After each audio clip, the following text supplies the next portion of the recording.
Sorry, online folks can't hear you. Can you just have a look at the mic, please? Okay.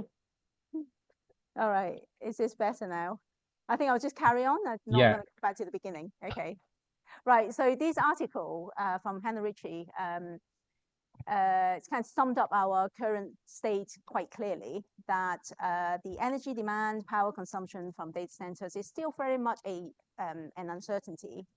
And it will be great to have more transparencies from tech companies, as we have seen in the previous presentations, that there are lots of efforts into this area. And it is important that we have verifiable data. And hence the proposal that we're working on. We want to provide a methodology that allows companies to, allows the carbon emissions claim to be verified, but at the same time protect the company's commercially sensitive data, especially in a supply chain that it is quite difficult, it's very complicated. And as far as we're aware, there isn't an industry standard that allows carbon emissions in a supply chain to be verifiable. Okay, we're gone into the next problem that I can't move the slides. Hey, so our proposal can be demonstrated with a prototype. In this prototype, we have an end user called Alice, and Alice interacts with a very friendly robot called Ethan. And she wants to know how much carbon has been emitted from her session. So fair question. So Ethan, being a very helpful robot, replying saying that the session over the past 24 hours has emitted this number of kilograms of carbon. And of course, Alice is not satisfied with that answer. You know, where did E come from? How was it calculated? And can she trust the number? And Ethan, we made it very helpful and friendly, and replying saying that, well, actually the number was a result from some carbon accounting. And we have this simplified model where the calculation came from the power consumption from the data center measured by a smart meter, and that multiplied by the carbon intensity provided by the electricity supplier, for example, and then take the percentage based on Alice usage. Now, this is a simplified model.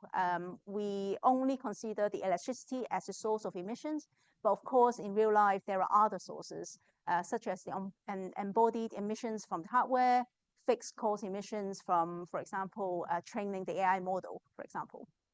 But we are using the simplified model as a proof of concept. And so we focus on this. Right, great. So we know where how E was calculated. So if we have proofs that each part of these components into this equation can be trusted, then the output surely can be trusted. So we'll dive into each one in turn. Firstly, the meter reading. So X can be trusted if it has been signed by a trusted smart meter. So we can assume that the smart meter has logic built in. It has got a pair of keys that it can use a secret key to sign the meter reading that it measures. And then along with some useful metadata, it can produce a certificate that contains a signature as well as a public key that people can use to verify the signature and show that the meter reading X is genuine. Right, okay, so how can we trust the smart meter? So we know that we can trust the smart meter if the public key that we use to verify the smart meter reading can be trusted. If that can be trusted, then we can trust the meter reading. And so on, you get the pattern. So the smart meter public key itself can be trusted if that key has been signed by the manufacturer who makes the smart meters. Right, so if the manufacturer's public key has been signed and is verifiable, then we can trust the manufacturer.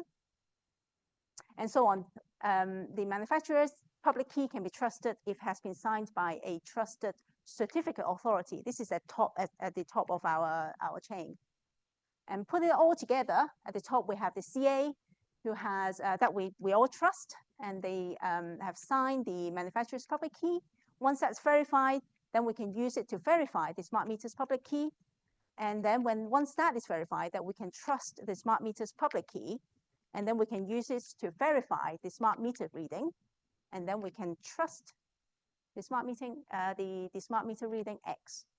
And similarly, if I can stand, the carbon intensity can be trusted if it has been signed by the electricity supplier, and the supplier's public key has been signed by a CA. Right, good. We know that we can verify X and I. What about Alice share? Now that's more tricky because we don't have insight into the resource management within the data center. However, we could apply the completeness principle in the greenhouse gas protocol in such a way that if all the customers' value from this data center add up to 100%, then we have high confidence about our Alice share or individual users' share. So given that we can verify all of these, but let's say that the data center could just give out all the public keys, and anyone can verify this and can verify them independently. Oops, too soon. Then we can't really tell if all of these verify separately, independently.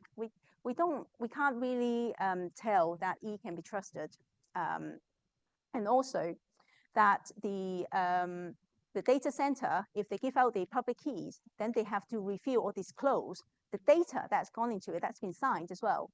So they don't want to do that because some of the data can be considered sensitive. They don't want to reveal all of the data.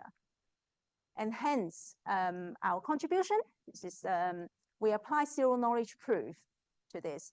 And that allows the prover, the data center, the one party, to prove to a verifier that the carbon emissions or a certain statement is true without revealing all the input that has gone into the proof. So on the left-hand side, we have the data center prover. They have the knowledge of all the data. But we can imagine in real life, there is a chain behind. But for this prototype, then in the middle, we have the calculations for the emissions, the emission calculation. And we also have the verification for all the signatures. They gone into this circuit. So in the middle is a circuit construction. And that will then generate a constraint in such a way that it output the proof that can be verified. The input knowledge is as expected. And so the verifier on the right-hand side can take that proof along with some public knowledge, and then they can verify that the emission claim is true or false.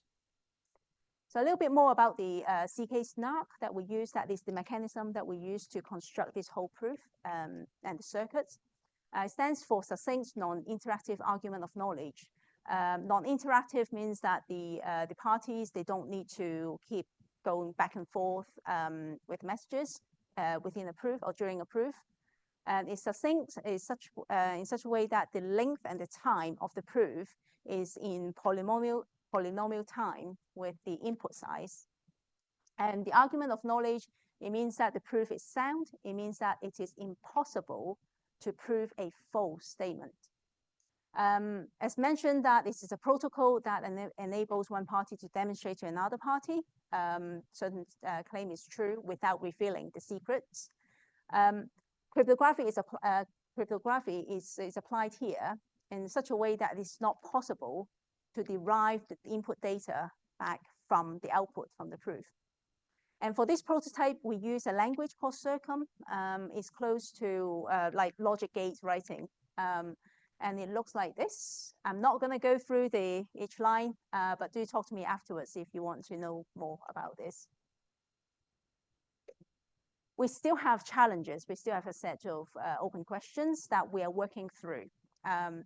So even if we have the whole methodology, it all works, it's all good, fantastic, awesome. But however, we still need companies to commit to that carbon accounting in the first place. But we're working very closely with a technical partner in the WBCSD, is the World Business Council for Sustainability Development. They have a project called the Partnership to Carbon Transparency, They're bringing companies and organizations together to form a streamlined methodology for data exchange in the carbon footprint.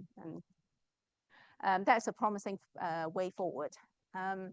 We also need specific knowledge. We want to have a language without needing specific knowledge on cryptographic expertise to express the accounting rules, and such that any data center operator, for example, could express the rules using language. And it would be nice to formally verify the circuit construction, and also the prototype was just 1 meter reading, but imagine there are many of them, and each meter reading is taken every 15 minutes. So we need to make sure that the same proof can work at scale. And the bit that at the bottom that's cut off is the how to prove the share add up to 100%. So I mentioned that very quickly earlier. So we're working through that. We have got some ideas, but that is something that we're still working on, and that's it. Hey. Sorry, I have to rush through the end. Thank you very much. We got any questions online for Jess? No, we don't have any online questions so far. Great. So all of this space of trust is based on keys, which have been issued at a particular time. Is there any way you can check the keys such that the new permission is evolving? So you can sign something authenticity, but it was 6 months ago. How do you know things might be signed? Right. Yeah. So the question is that do we want to consider temporal data as well, such that if something has been signed like 2 years ago, we probably don't consider that as being valid. And so this is where the certificate comes in, that has got the validity period of time as well. That's in the that's written on the certificate as well. And so that during the verification, I mean, in the prototype, I just talk about the verification of the signature, but of course you can add in more constraint to it, such that the validity or the time when something is signed, it has to be within certain periods of time. So yeah, that can be added. Cool. Quickly. So I understand that electricity consumption can be understood at this way. I don't get that carbon emission can be understood at this way. Carbon emitted in production of electricity wherever it is happening. And there are multiple ways of doing it. I think you're mostly talking about what is called the attributional model, consequential model of how energy and carbon emission that a company reports and the carbon emission that happens in the electricity that the company uses. These are very different things. I think I don't know whether. Right. So the can I ask you to follow up on this one after, because we're behind schedule at the moment. Thank you very much.